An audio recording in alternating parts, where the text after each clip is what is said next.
weren't necessarily, hey, I want to build products and make toys to sell and blah, blah, blah. It was more like, I wanted things for me.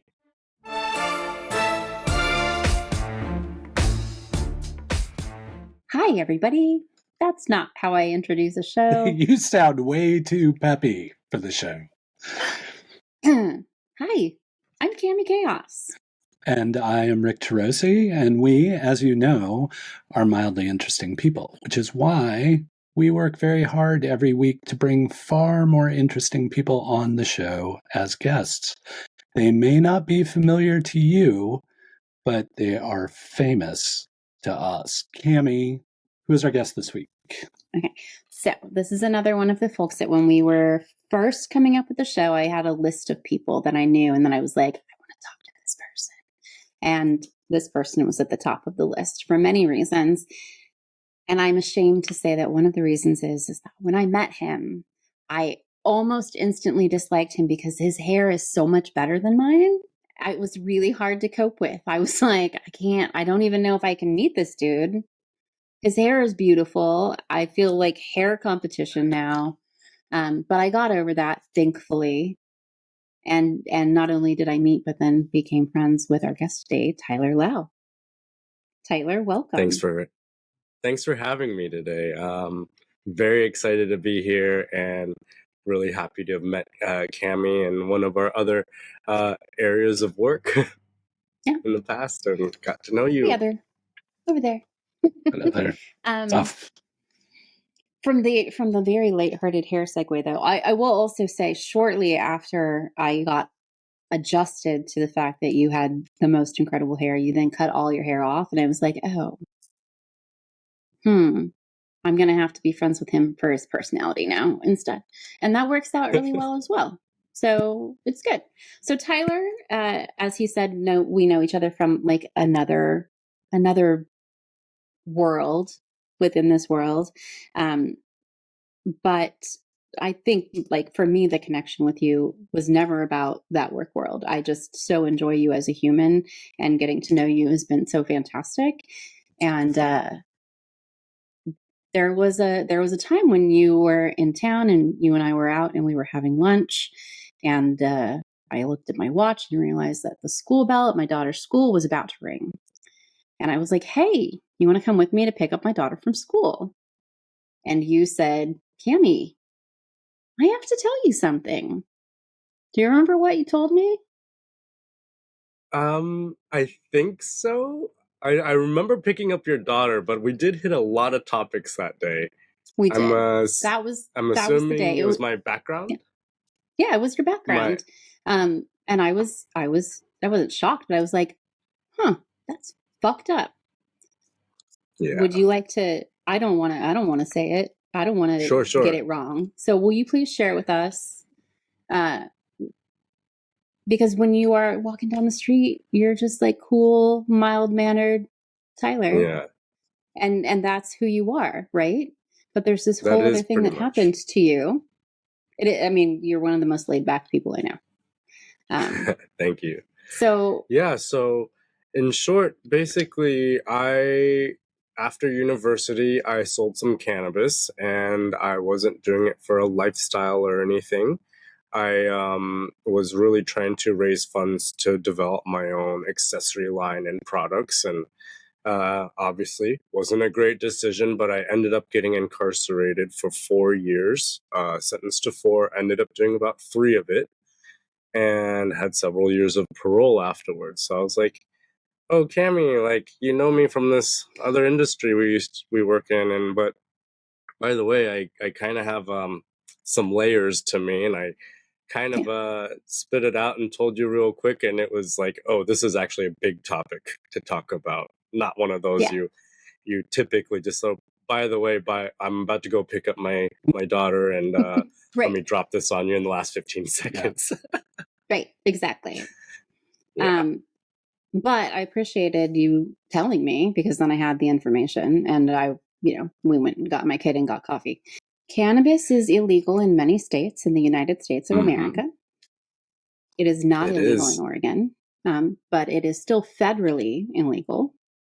It is still a Schedule 1 That's right. It's still a Schedule 1 drug in the United States of America. So even states that provide rights for people, the federal government does not.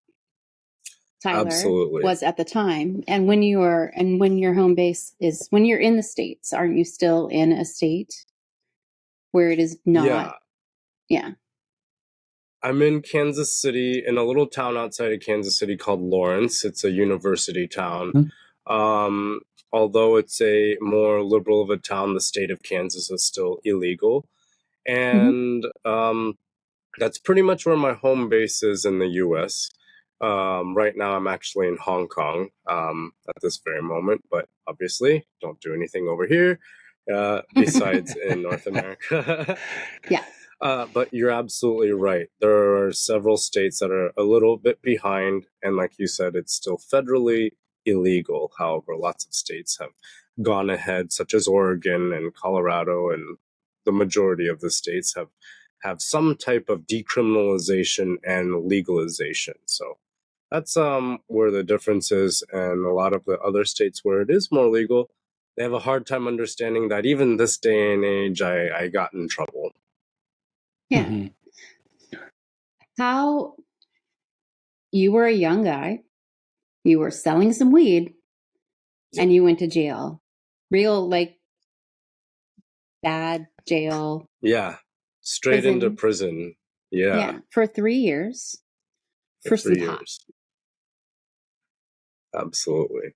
How did that, my assumption is that fundamentally changed the way you were living your life, because you were in prison for 3 years for something that you shouldn't have gotten into any trouble for. What changed for you between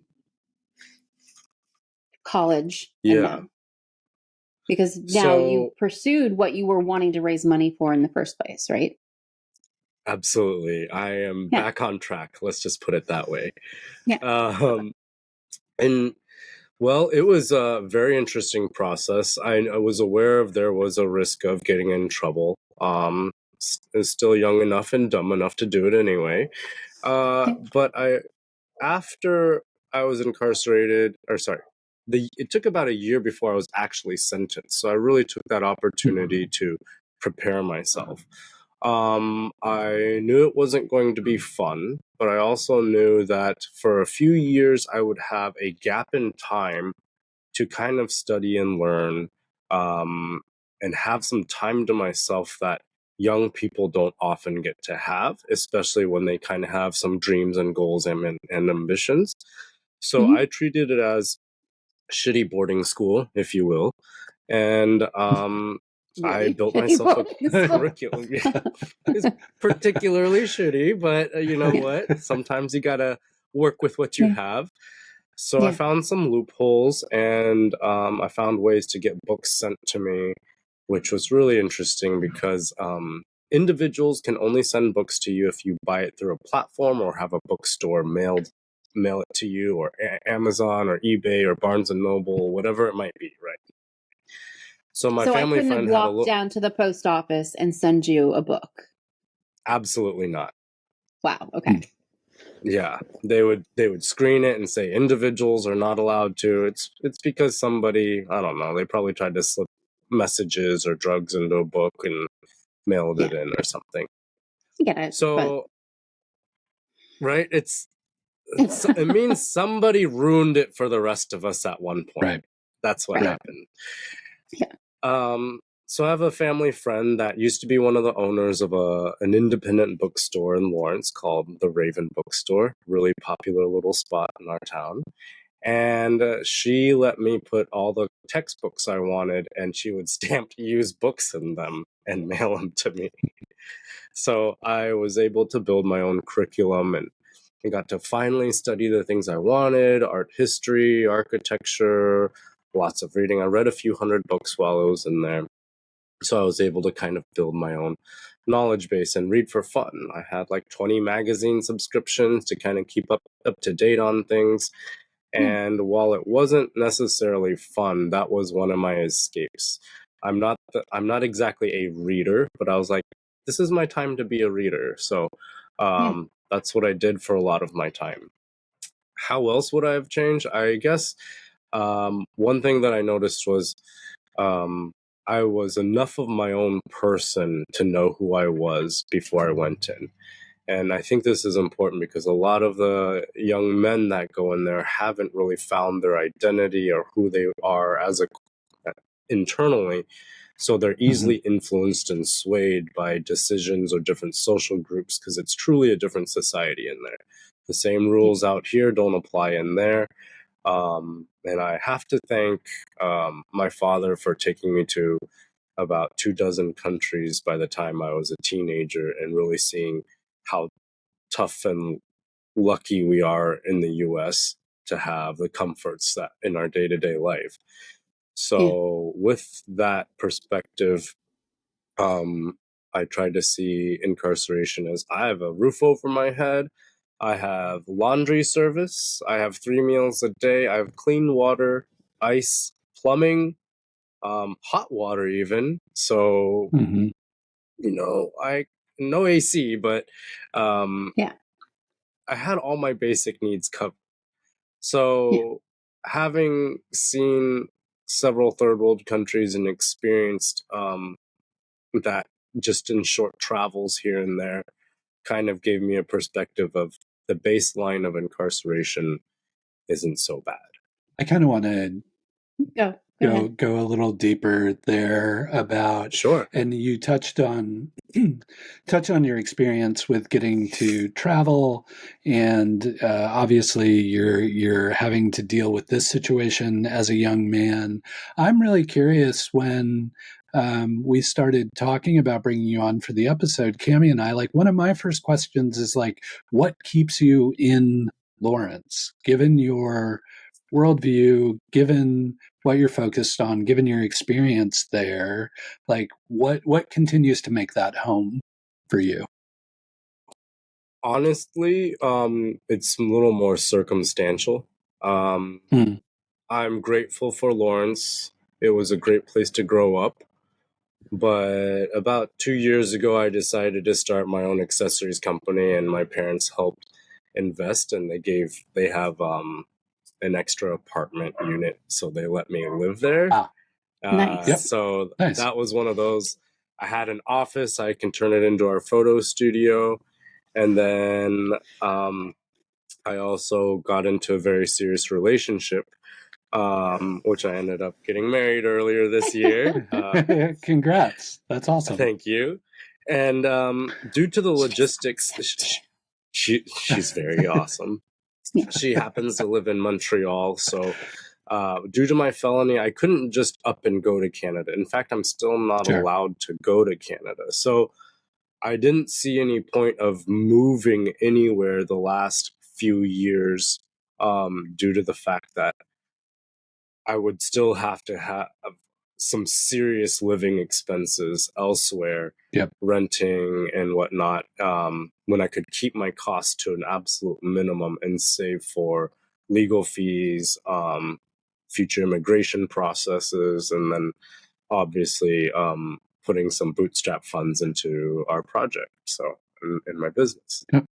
So that's the real reason why I stayed in Kansas. Back when I met Cami, it was, again, I had this wonderful, quite privileged to have this apartment to stay in, to keep my things as I kind of rebounded from 3 years of falling behind in life a little bit. So when I met Cami, I was able to travel around on the behalf of the industry I previously worked in software, and travel to many, many, many cities, and kind of used it as my home base where I kept my stuff. Now, if I wanted a little more conventional lifestyle, I probably would have moved many, many years ago. Yeah. So that, you kind of touched on something, specifically, you can't go to Canada because you have a felony. Yeah. While most of the United States is decriminalizing marijuana and saying, okay, well, no, what you did wasn't actually wrong, you still have lifelong consequences that you have to deal with. Absolutely. Does that ever change? Do you see a future in the United States where the government is like, no, we're wiping records? Because I'm not seeing that. Right? And it freaks me out. I'm one of those, I'm a bit of a realist, so I tend to believe it when I see it. Yeah. Do I see it happening? To some degree, maybe. At least the current state in where I'm at in Kansas, I can get it clean from my public record next year, but I'll always have a criminal record. So will I see a large, sweeping, clean the slate kind of pardon? Well, I don't really know. I started working on a medical legalization bill in Kansas last year just to get some insight and make sure that the proper people working on it were paying attention and representing me, because I figured if I wasn't in there, I can't trust them to do it. Yeah. And it turns out pardons are quite complicated and they're designed and built differently. Not all pardons are equal. So once I learned that, I was like, okay, there's a chance. So I'm going to just make sure that the people I need to talk to are also speaking with the ACLU and making sure that there isn't some quick moving progressions and legalization of cannabis, and then those who are in the legacy market, such as myself, aren't thrown under the bus. Now, at a national level, could it happen? It could.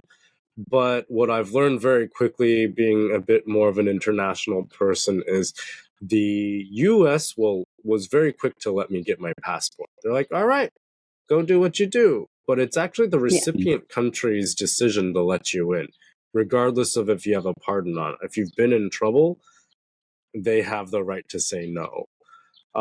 So because I had a state felony, they also put it onto my FBI record. And because it's on my FBI record, it's also on I have an Interpol record. So a couple of years ago, I was going down to New Zealand to work with one of my bosses at the time. And between the time I booked the ticket and when I actually went, they required an additional level of criminal screening that wasn't previously there when I bought the ticket. So I got to the airport and they're like, you can't get on. So those are examples of where I, have trouble getting into places, or I have to be very thorough about which country I may have a layover in, because I could get arrested as soon as I land in some areas. Some countries are kind of almost impossible. I have family in Japan, and at this point, I don't see any future of me ever returning to Japan to even visit my family. So that's like a major bummer. And then other parts in Asia, Southeast Asia, they don't care so much.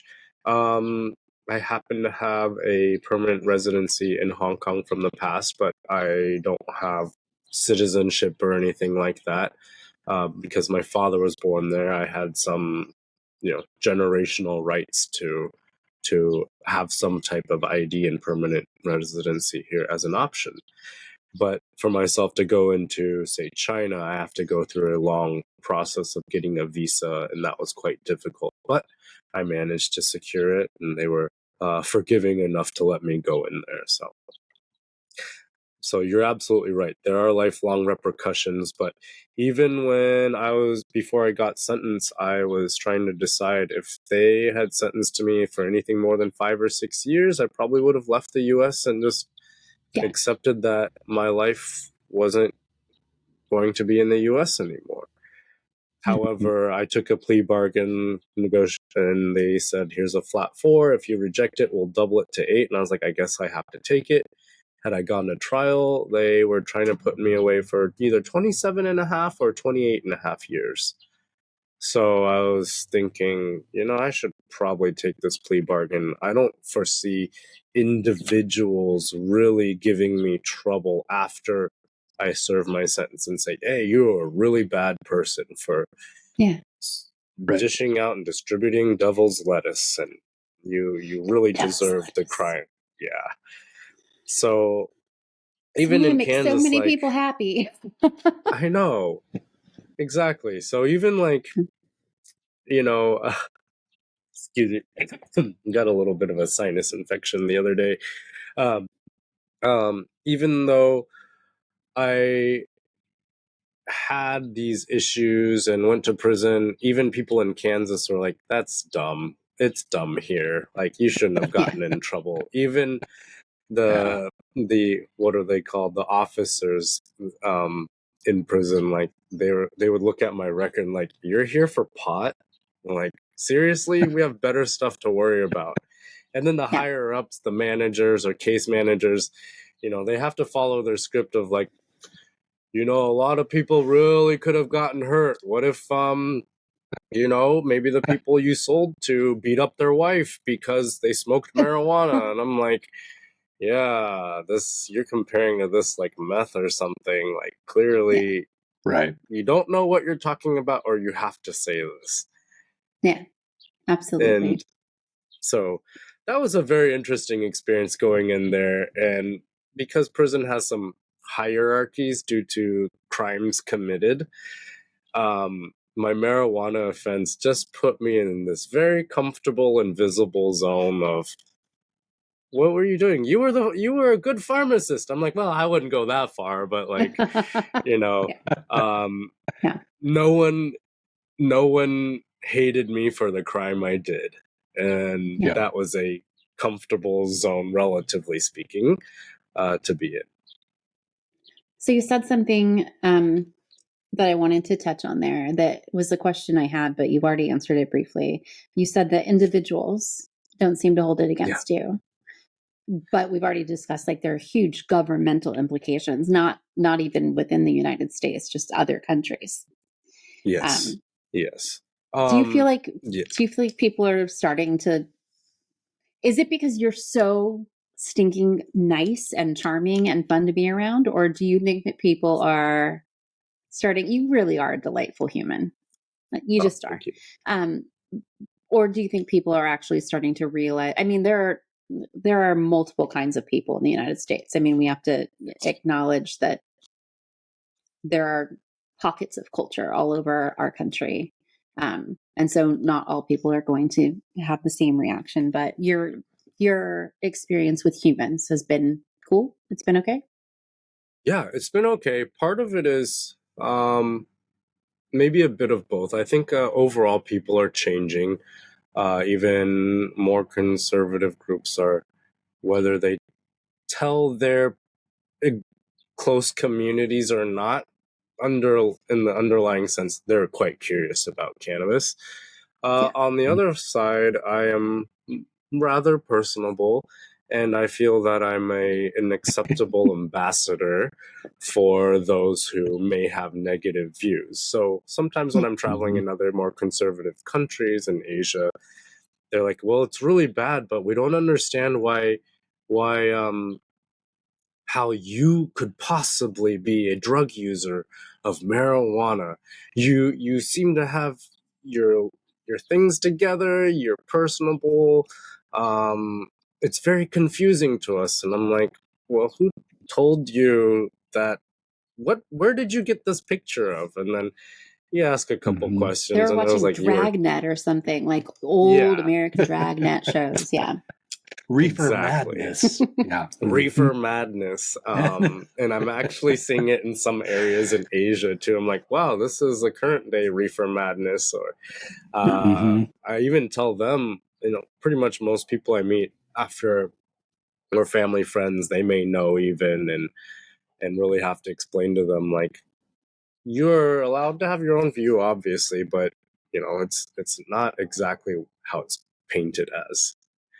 Particularly cannabis, obviously. So it makes me a suitable ambassador, I think, because I don't like press and fight them about it. Or those who understand a little bit better, I find that they get more angry about my incarceration than I do. And I was like, well, getting mad at it doesn't really do anything. It maybe just means that it's hard to process those emotions, and it takes time to kind of work through it.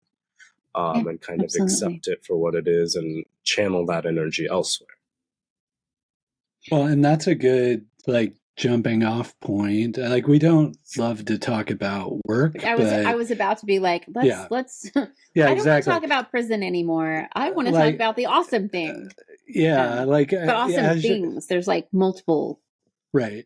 As you're touching on that, it really made me think of your design work, and what I really appreciated as I was looking through some of the work you've done is you are really rethinking and elevating some of the more pedestrian aspects of the consumption of cannabis, right? Like, you're coming up with a new beautiful way to roll, or a rolling dish, or you have a different way of, like, with your card format of of ingesting cannabis. Like, can you just describe a little bit of your inspiration and how you're rethinking some of those experiences, or how people might experience cannabis? Absolutely. So, and don't be afraid to share your website, and everyone go Function House. Yay, please. I'll tell you about kind of the inspiration and what they kind of evolved into. So I just believe that there were more practical and ways of bringing design and functionality into the cannabis accessory market. Don't get me wrong, this is not any jab at the beautiful artists and creations that are out there for cannabis, but I just felt that it was ready for there's a market for a cleaner product that I wanted to have myself, things that I didn't have to hide from my grandma if she came over, things that I could set out on my coffee table or mantle or something that could kind of be standalone as a product, or as a home piece, and also functional. My folks are in the more fine arts world, so I kind of drew some inspiration in there and pulled in design and said, well, I love lots of arts. It's for a different area, and I also wanted purpose and functionality. So that's where I kind of started developing products. And my product line is much more than I have shown on my website and everything. There are many other things in development in various stages. And bringing utility in there was a very important thing for me as well. And hiding the utility, so it's not just like, hey, I've got a work belt around my waist with all these tools, or a Swiss Army knife with 60 functions. I'm like, okay, that's a little much. People will only use about 3 of those, their favorite 2 or 3. So let's, reduce that a little bit. So I enjoyed the process of thinking about these products or design purposes, which then turned into products. They weren't necessarily, hey, I want to build products and make toys to sell and blah, blah, blah. It was more like, I wanted things for me. Something functional, something that's either portable or more stationary for home use, and kind of exploring these different areas. And I had to learn a lot more about manufacturing and supply chain and whatnot. But the first iteration of Function House was called Colors of the Aftermath. And it was about maybe 15 years ago when I started messing around with this and got some products into local shops. And then they're like, hey, you should really try to scale this. And I'm like, scales are on fish. I don't know what you're talking about. And so I slowly started learning, but I was like, oh, I need to think about funding. And that's where I sold pot, and that whole story went that direction. But coming back to it, I did a lot of reading and education when I was incarcerated, kind of tried to prepare me for this as much as I can. And then I knew I needed some small business experience, so I went and worked with some software area to learn about small business and organization and structure. Did it exactly help me? Not in a direct way for manufacturing, but it taught me how to work with people, small business structure as you grow from a couple people to 10 people to 20 to 30 and so forth and so forth. So trying to pull all these experiences together into these newer version of what I'm doing, and these design principles of having minimalistic but also utilitarian aspects of it, and features, and really listening to my gut, and also focus groups and working with them to kind of pull these things together to make sure that these are desirable pieces, whether it's for myself or for others. Mhm. And that's kind of how Function House was born. And my friends encouraged me, my family encouraged me. It's like, if you're going to do it, give it 110%, don't just kind of piddle along and like have this dream. It's like, go chase it. And once I felt like, I had the internal drive and external approval, and then gave myself approval to do it, then I've been trying to run with it. I've really loved watching the family system of support that's built around not only Function House, but there are two other businesses. It's like you have a little pod of businesses. And I've been watching them grow online from far away. I'm not a creepy stalker, I promise. I just am, kind of, maybe. I don't know. I follow my friends. I like to pay attention. I like to. So you have another company with your mom and your wife. I do. You want to tell us about it? Because it's gorgeous. They are so beautiful. Yeah, absolutely. They are my mom and my wife. We have a business called Keiko furoshiki. My mom is an artist and a professor, and we kind of wanted a channel to have her express some of her culture. She's Japanese, and also her own design and creative aspects. And so we focused on, we said, let's try to keep it simple and product wise, but we really wanted to find a ways to showcase her skills and whatnot. So we picked a product called furoshiki, which is a traditional Japanese square cloth that is pretty multi-purpose traditionally. So it's been around for a couple hundred years. It's not a new thing. But you wrap your lunches, your little bento boxes, you can wrap your books. If you've seen any Japanese media, whether it be old film or animation, you may have seen people like carrying sticks, like kind of a hobo bag on the end of the stick, and those would be large furoshikis. Many things that you can use to wrap things. But the more ornate ones were used as gift wrap. And it's kind of pushing it forward. So you get a gift, you wrap it in this, and you go ahead and give away the furoshiki wrap along with the gift.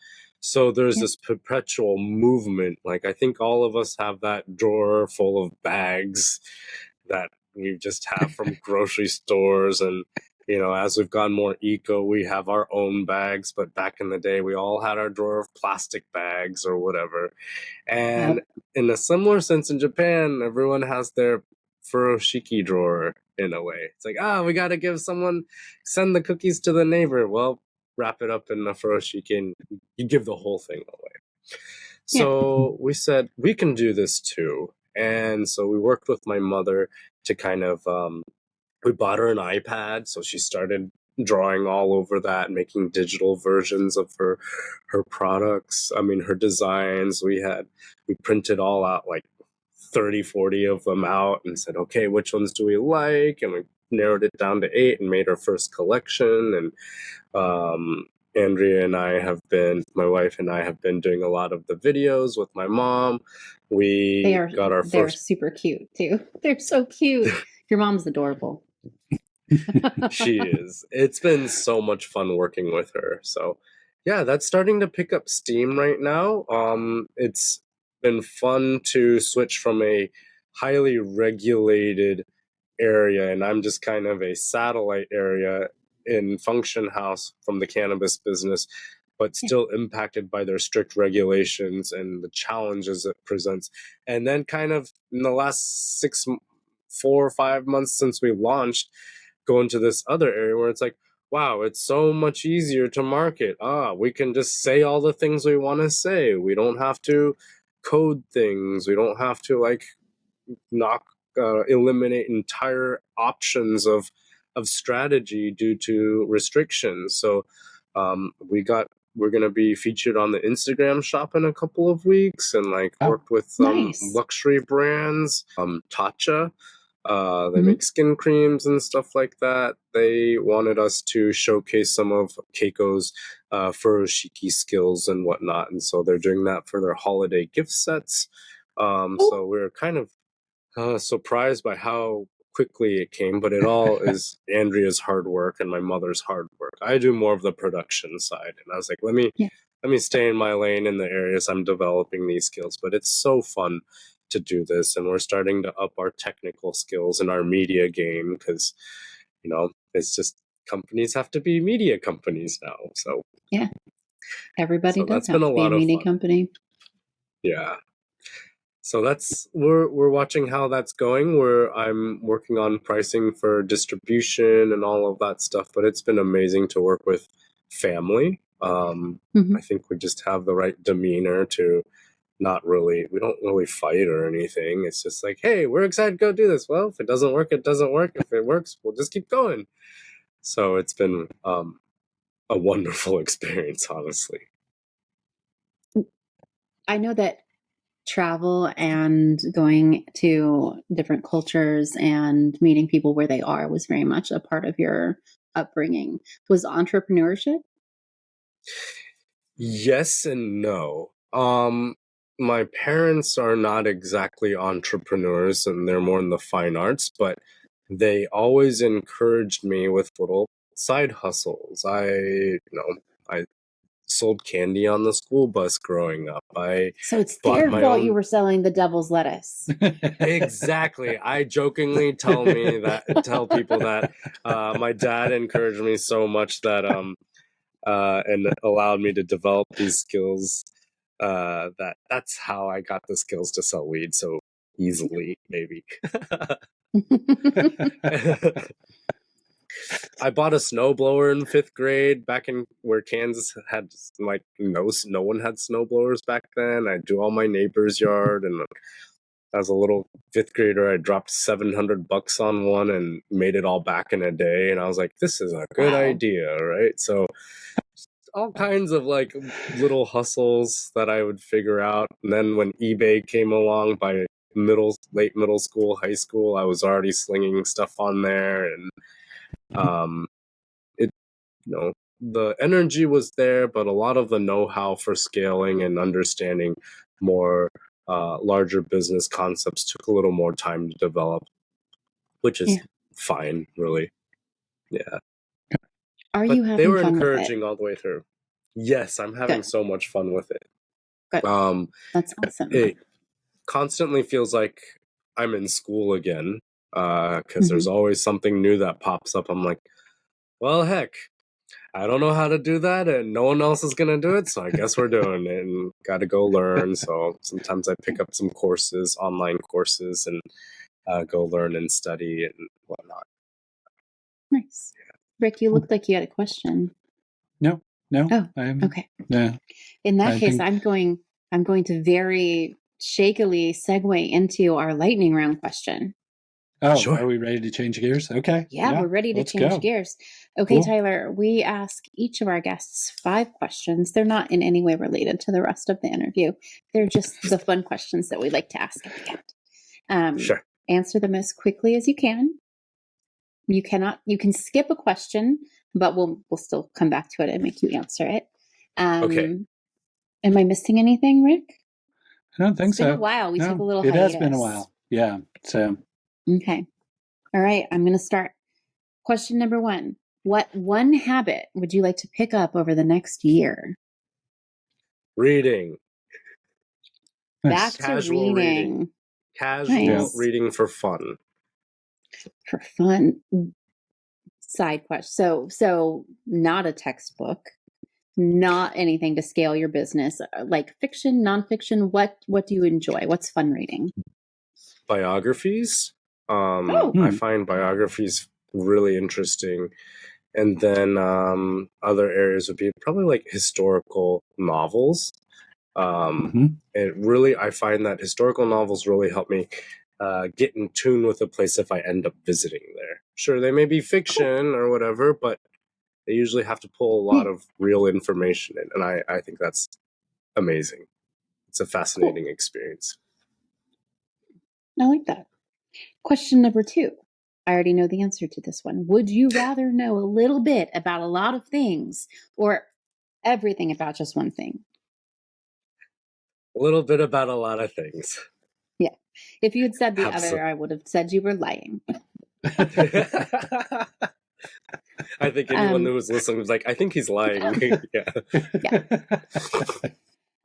What do you need from the store? Which is a completely different question when you're traveling. But what do you need from the store? Yeah, I've been on the road for 6 weeks, so I'm perpetually feeling like I always need something to eat. So it's like I would say I'm a snacky kind of guy, maybe because it's some kind of devil's lettuce or something. But, I don't know. I wonder where that comes from. That's so I wonder weird. where that comes from. So weird. But, I really like to cook when I'm at home. So it's always like, oh, I wish I had these ingredients. So it typically goes back to food. Yeah. Okay. What do I need from this? Question number 4, my personal favorite question. Would you like to survive the zombie apocalypse? I have a desire to survive. So, yes, I would like to survive the zombie apocalypse. In short, yes, I would. Okay. But excellent. Would I have to fight or do anything? Yeah, probably. I mean, I think we all have to do things we don't want to do in the zombie apocalypse. But, yeah. And question number 5. We rolled this earlier. You got 12. Your die is right here. Doop, doop, doop. All right. I got 12. What is the first album that you owned? My first album that I owned, I saved up my money. I was in first grade. I went and bought Smash Mouth, the All-Star album. Nice. Yeah. That was my very first album. I'm writing this down so that I never forget. Right there. Underlining it. Yeah. I did not expect that answer. Wow. That was my first album I ever bought. All right. Yeah. That's wow. Also, I'm just painfully aware of how young you are right now. Yeah. There we go. Okay. You have answered the 5 mildly interesting lightning round questions. You have gone through all of the long talking about the boring, sad part of the devil's lettuce. We've talked a little bit about Function House and Munchies. Is there anything else that you wanted to share with us or with our lovely humans on the other side of this before we go? Well, I guess without any direction, I would just say I would like to share that, we all have our hardships and challenges in life, and I think it's one of those that if you ask for help, it'll come, and there's always light at the end of the tunnel if you have just enough of a will and fight to try to get there. So there were some dark times, but I believe that a lot of people have more fight in them than they might give themselves credit for. Yeah. Thank you, Tyler. Rick, do you want to wrap things up for us? I will try after that thoughtful response. I don't know that I can really top that, but Tyler, it's been an absolute pleasure getting the chance to spend some time with you and learn more about you.